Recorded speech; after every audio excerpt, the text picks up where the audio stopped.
Travis Kelce's shocked response during Taylor Swift's New Heights podcast appearance when she revealed the true story behind the 10-minute version of All Too Well showed that he had never heard the full truth about her most intimate song.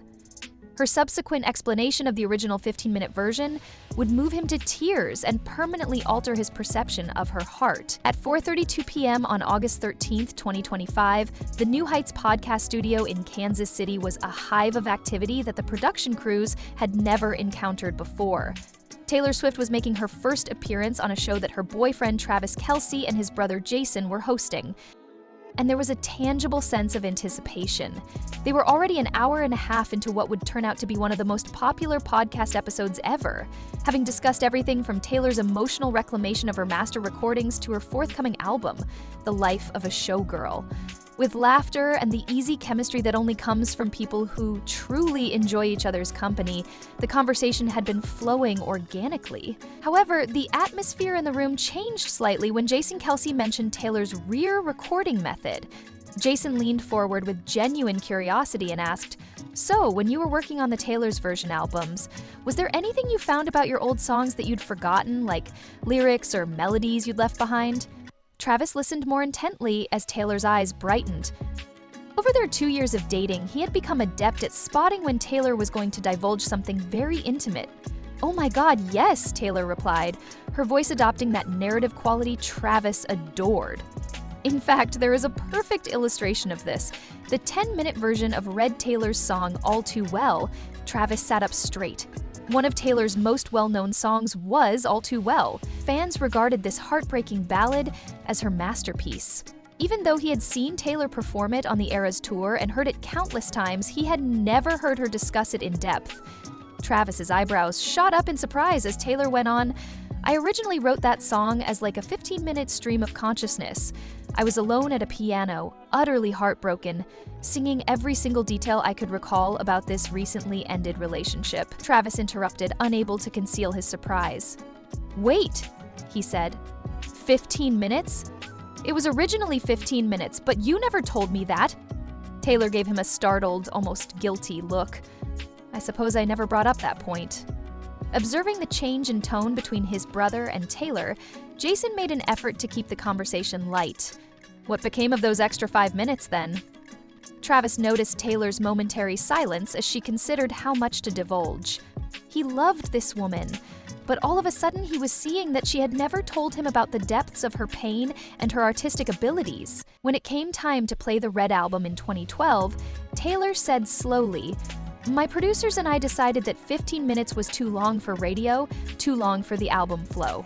I had to remove a lot of the uncut verses in order to reduce it to roughly 5.5 minutes. "Such as?" Travis inquired. Additionally, Taylor gave him a closer look because of something in his voice. "Do you really want me to discuss this on the podcast, Travis?" Taylor posed the question softly. Travis answered, "Yeah, I mean, if you're comfortable with it," but Jason could hear his brother's voice was strained. Taylor inhaled deeply. "Alright, so the verses that were left off of the original album were perhaps the most vulnerable lyrics I had ever written at that time in my life. They were about being young and naive, about feeling totally destroyed by someone you thought you knew, and about believing that love was sufficient to get past basic incompatibilities." She stopped, staring at Travis. "They taught you that even though someone loves you, they may not always be able to provide for your needs, about understanding that being cruel to someone isn't always the cause of heartbreak. Sometimes it's about someone not being able to emotionally meet you where you are." Something twisted in Travis's chest. Taylor had always been tactful in their discussions of previous relationships, using generalizations rather than details. This, however, felt different. In a way, this felt genuine and unvarnished, which helped him to comprehend why she had never previously disclosed these details. Jason said, obviously captivated. "So when you re-recorded Red, you restored those verses in a few of them?" Taylor gave a nod. "When I returned, I discovered the original recording I had made that evening on my phone. This voice memo shows me crying and singing at my piano for 15 minutes in a row. I also came to the realization that some of those verses were the best I had ever written. For me as a 22-year-old, they were simply too painful, too specific, and too honest to release into the world." "Why did you feel comfortable sharing them again?" quietly Travis inquired. Taylor gave him a look that was a mixture of vulnerability and love. Because I had discovered the distinction between writing from a place of healing reflection and writing from a place of active pain. Not only is the 10-minute version longer, but it's also smarter. It's my realization that the suffering I endured was real and worthy of being recorded, but it's also my realization that getting through it shaped who I am now. During a brief period of silence in the studio, Travis had the impression that he was seeing Taylor entirely differently. He was still in awe of the depths of this woman's emotional intelligence and artistic bravery with whom he had fallen in love. May I ask?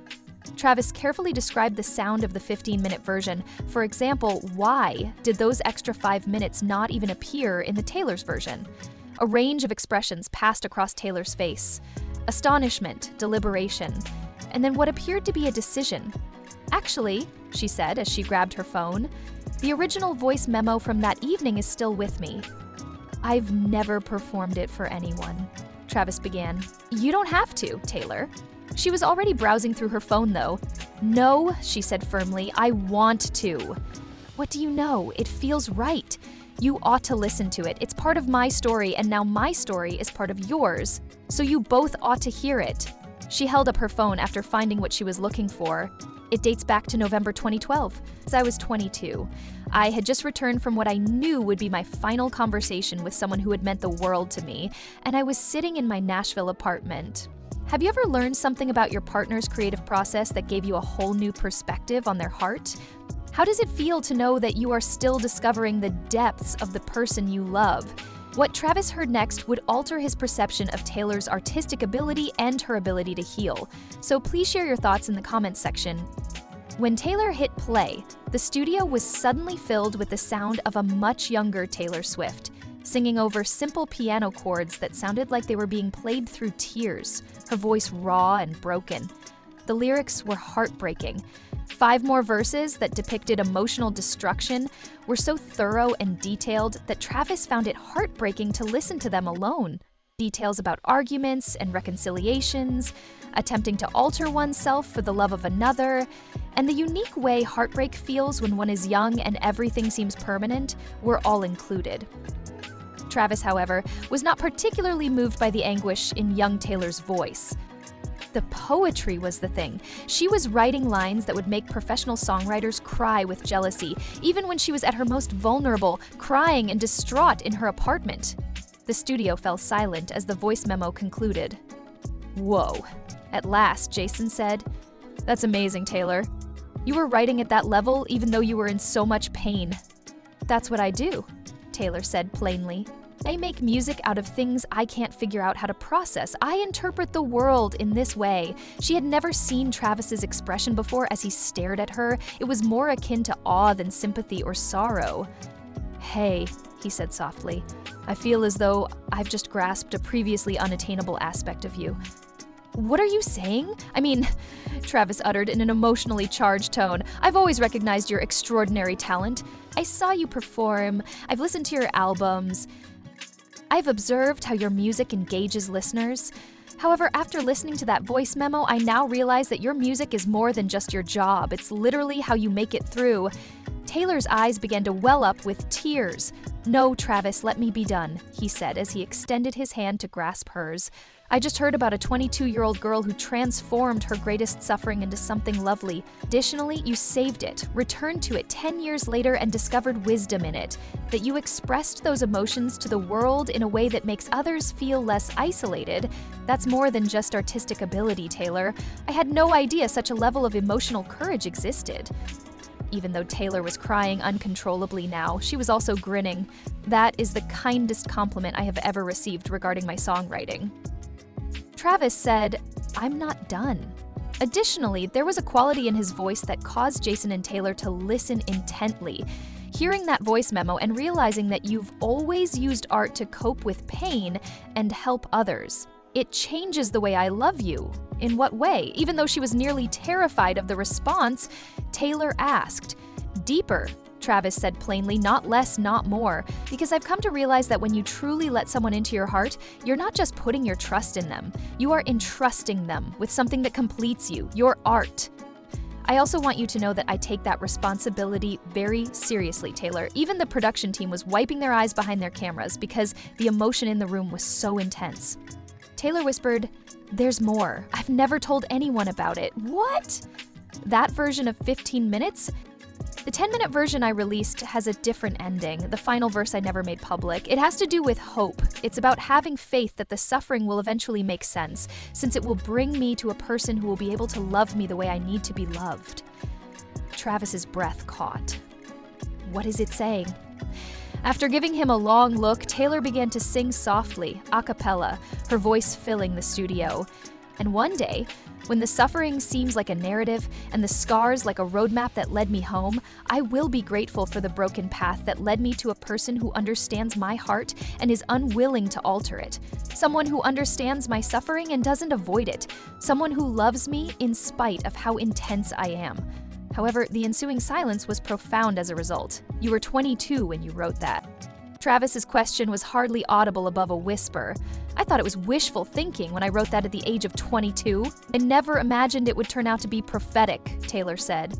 Travis got out of his chair and moved to where Taylor was seated. He knelt next to her chair and took both of her hands in his without a word.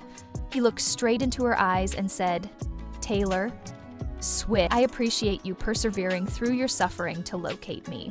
We are grateful that you transformed your heartache into art that helped millions of people feel less isolated. And I appreciate you entrusting me with the portions of your story that you have never told anyone else." Now, Taylor was crying, but these were tears of love, happiness, and recognition. She whispered, "I love you." "I love you too," Travis answered. Everyone, including the celebrity, the artist, the woman who transforms suffering into poetry, and particularly the 22-year-old girl who has the courage to think that her suffering will eventually make sense. Later, when the podcast was over and they were on their way home together, Travis turned to face Taylor thoughtfully. "May I ask you a question?" "Anything? You sang that line about the broken road that leads to someone who appreciates your intensity. Do you genuinely believe that to be the case? That you came to me because of all that pain?" Taylor remained silent for a while, giving the question careful thought. Finally, she stated, "I believe that pain either makes you wise or bitter. Additionally, if you're fortunate, it develops your compassion. All those songs about wanting someone to fully love me, all those heartbreaking years and all those evenings spent sobbing into my piano, they showed me how to spot true love when I came across it. You discovered it too?" Travis smiled as he asked, knowing the answer. "I found you," Taylor said plainly. "You adore my intensity, Travis. You don't find it endearing or simply put up with it. You truly adore how strongly I feel everything. You adore the fact that I write songs about my life. You adore the fact that I write poetry when I'm depressed, cry when I'm joyful, and get excited about things that most people find absurd." "Of course I do," said Travis. "You are who you are because of that intensity. It's the reason your love is so amazing and your music so powerful." Travis would bring up that podcast exchange in his speech when he proposed to Taylor 6 months later. He would tell her that after listening to her 15-minute rendition of All Too Well, he had learned that to love her was to love her whole story. The suffering, the development, the creativity, and the hope that brought her to him. Taylor would respond by telling him that she was finally ready to write songs about finding home after years of writing about heartbreak. However, after sharing her most vulnerable artistic moment with the world, Taylor came to a profound realization that night while driving through Kansas City. She had not only found love along the broken road, she had found someone courageous enough to accompany her on her journey. Someone who, rather than viewing her scars as evidence of her damage, saw them as proof of her strength. Her most intimate song would always be All Too Well. It now felt more like a link between who she had been and who she was becoming than a monument to her suffering. How did Travis respond when he heard Taylor's most vulnerable artistic moment, in your opinion? Have you ever told your partner something very intimate that altered their perception of you? What does this tale teach you about the ability to transform suffering into art? In the comments section below, express your opinions on love, creativity, and emotional bravery. For more untold tales about your favorite musicians, please hit the like button and subscribe if this story helped you understand the depth of your favorite songs. Because finding someone who not only accepts your past pain, but also recognizes that it helped shape you into the person they fell in love with can sometimes result in the most beautiful love stories.